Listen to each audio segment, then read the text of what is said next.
हरिओम। आज आपण जो विषय बघणार आहोत तो विषय आहे भारतीय आहारशास्त्र आणि याच्यामध्ये आहार आणि आरोग्य संकल्पना हे आपण बघणार आहेत। आणि त्याच्यातला महत्त्वाचा पहिला जो टॉपिक आहे तो बघणार आहोत व्यक्तिमत्व आणि आरोग्य। व्यक्तिमत्व आणि आरोग्य याचा संबंध खूप महत्त्वाचा आहे आणि आहाराचा त्याच्याशी काय संबंध आहे ते आज आपल्याला बघायचं आहे। पण त्याच्या अगोदर आपल्याला जी चर्चा करायची आहे ती आहे व्यक्तिमत्व आणि आरोग्याच्या संदर्भामध्ये। तर व्यक्तिमत्व आणि आरोग्याच्या संदर्भामध्ये विचार करत असताना आपल्याला त्या ठिकाणी एक गोष्ट लक्षात घेणं गरजेचं आहे की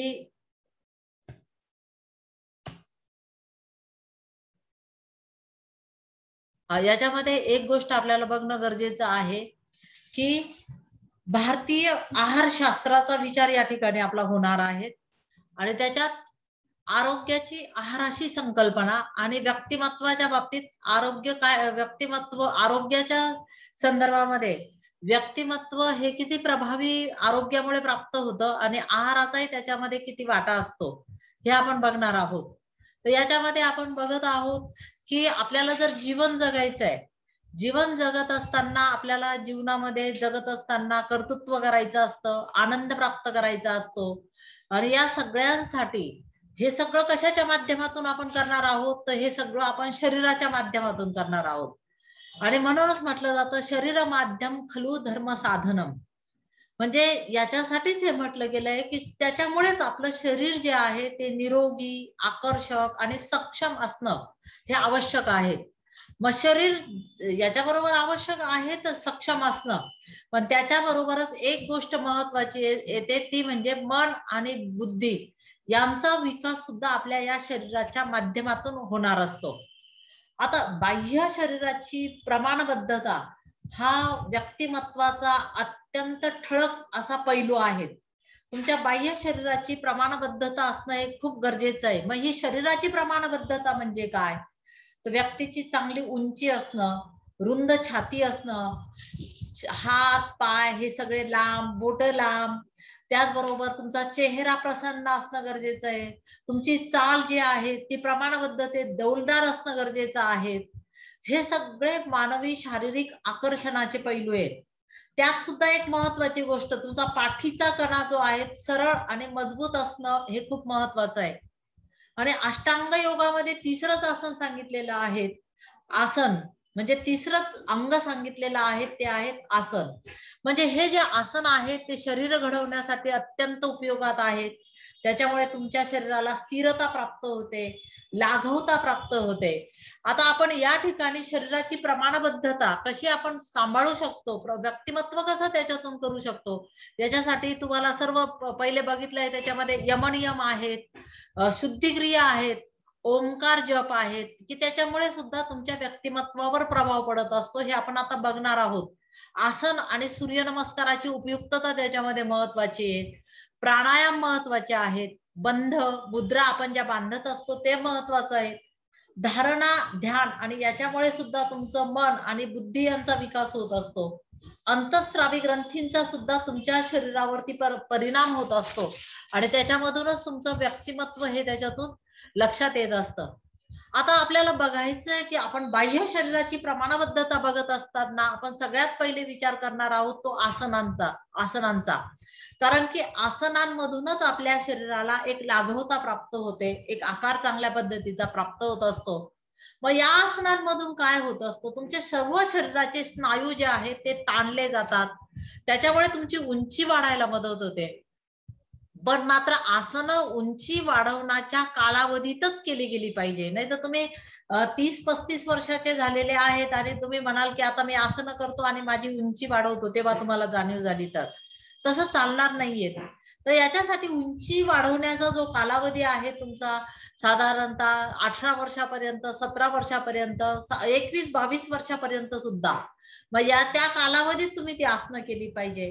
तुमचा पाठीचा कणा आहे, हाडं आहेत, हे चांगल्या प्रकारे त्या आसनांमुळे ताणले जातात। मग ती आसनं कोणकोणती आहेत, तुमचं ताडासन आहेत, वृक्षासन आहेत, पर्वतासन आहेत, पश्चिमोत्तानासन, कटिचक्रासन या प्रकारचे म्हणजे तुम्ही ज्या ठिकाणी स्नायूंना ताण देतात, असं उत्थित चक्रासन आहेत, उत्थितासन आहेत, जानु कपालासन आहेत, यासारखे जे आसन आहेत ते तुमच्या स्नायूंना खूप चांगल्या पद्धतीने ताण देतात.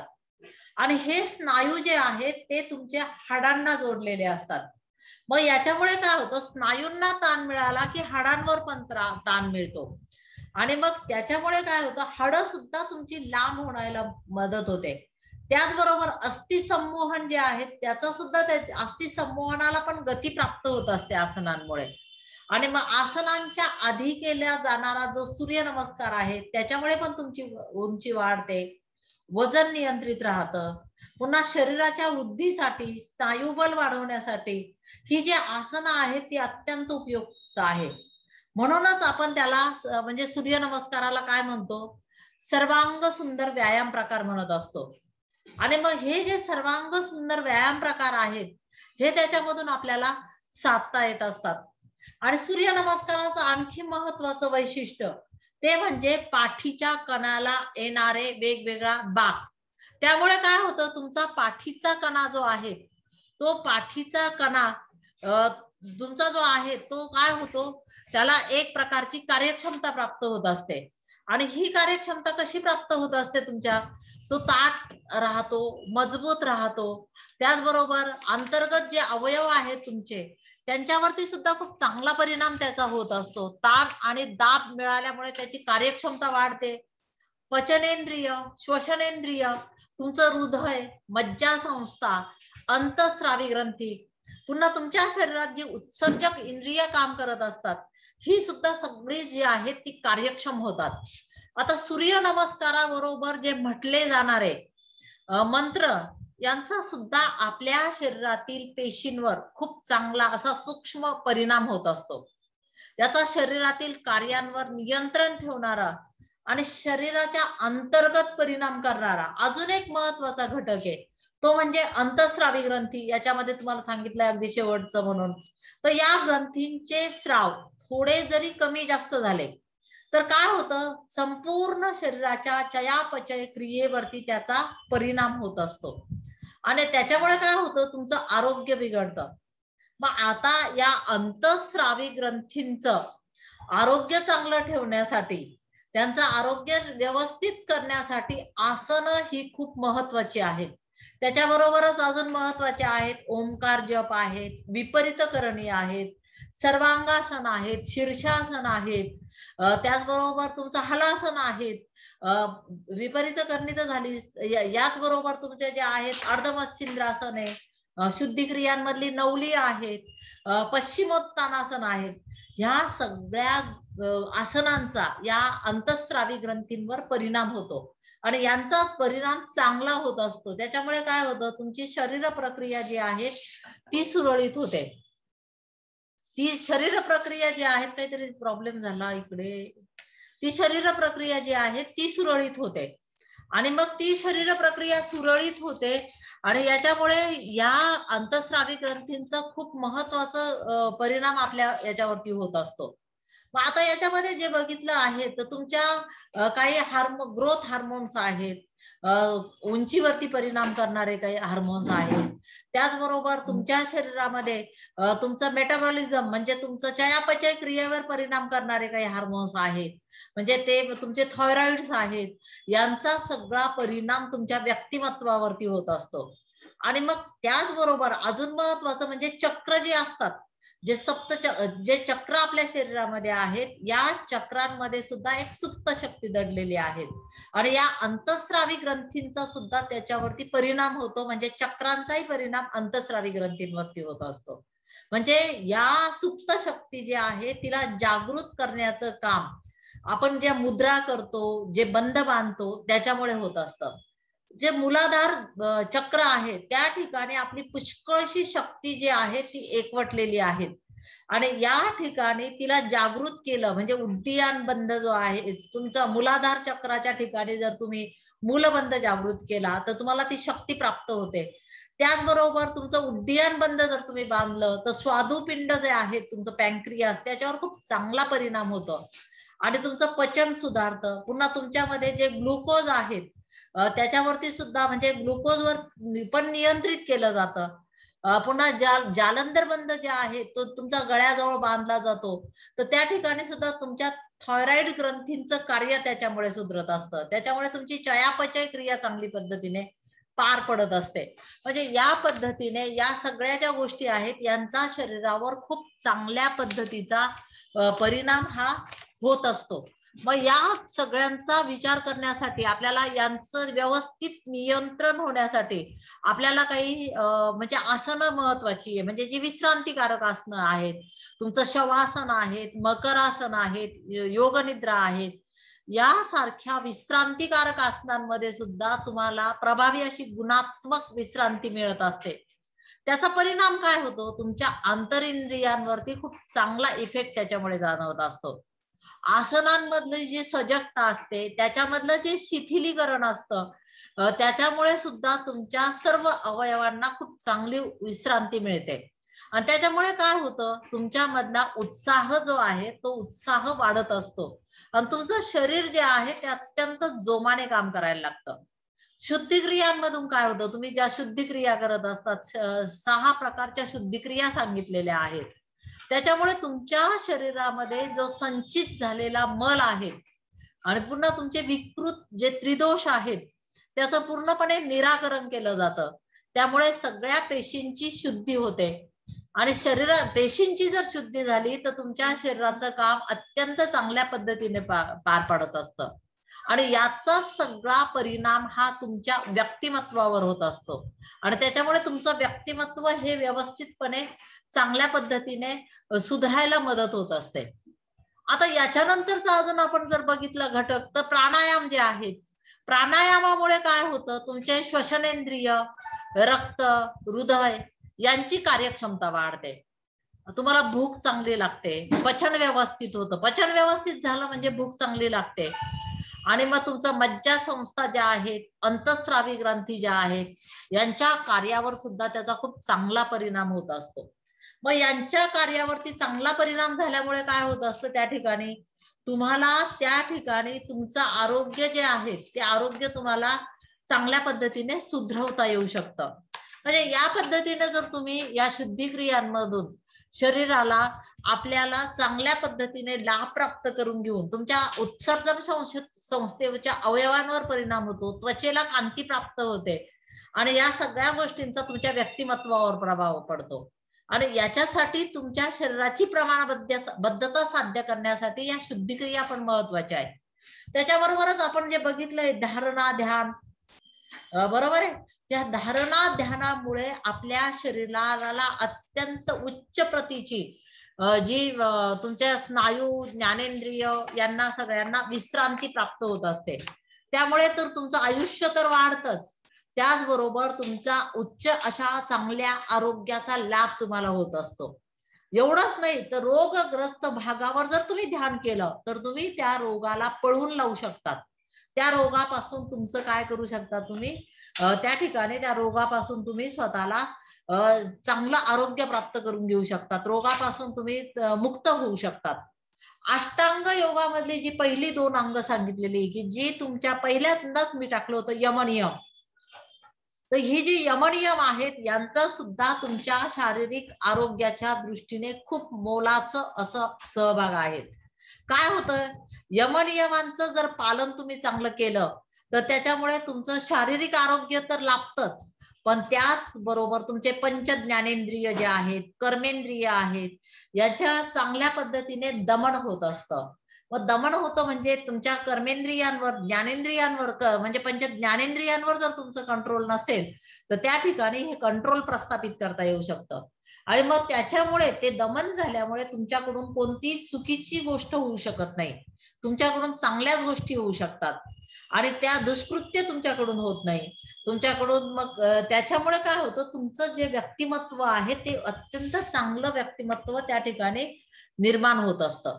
आता या पद्धतीने या सगळ्या गोष्टींचा त्याच्यावर प्रभाव पडतो. ओंकार जप आहे त्याच्यामुळे पण तुमच्या शरीराला एक प्रकारची शांतता प्राप्त होत असते. अशा सर्व गोष्टींचा त्याच्यावरती परिणाम होत असतो आणि या सर्व गोष्टींचा इफेक्ट तुमच्या शरीरावरती झाल्यामुळे तुमचं काय होत असतं, मग त्याच्यातून त्याच्यातून तुमच्या व्यक्तिमत्वाचं व्यक्तिमत्व हे चांगल्या पद्धतीने साध्य होत असतं, म्हणजे चांगल्या पद्धतीने ते व्यक्तिमत्व सुधारत असतं. आता याच बरोबर अजून महत्वाचा गोष्ट आहे आहार. आहाराचा सुद्धा तुमच्या व्यक्तिमत्वावरती प्रभाव पडत आहे. आपण हे भारतीय आहारशास्त्र या विषयामध्ये आपण बघत असताना आपण आहाराकडेच जाणार आहोत, पण त्याच्याबरोबर तुमच्या व्यक्तिमत्वावर प्रथमतः काय प्रभाव होतो ते आपण बघणार आहेत. आता शारीरिक विकास जर बघायचा झाला तर त्याच्यामध्ये तुमच्या आहाराचा खूप मोठा वाटा आहे. म्हणजे काय होत असतं, तुमचा आहार ही गोष्ट त्याच्यामध्ये खूप महत्वपूर्ण आहे.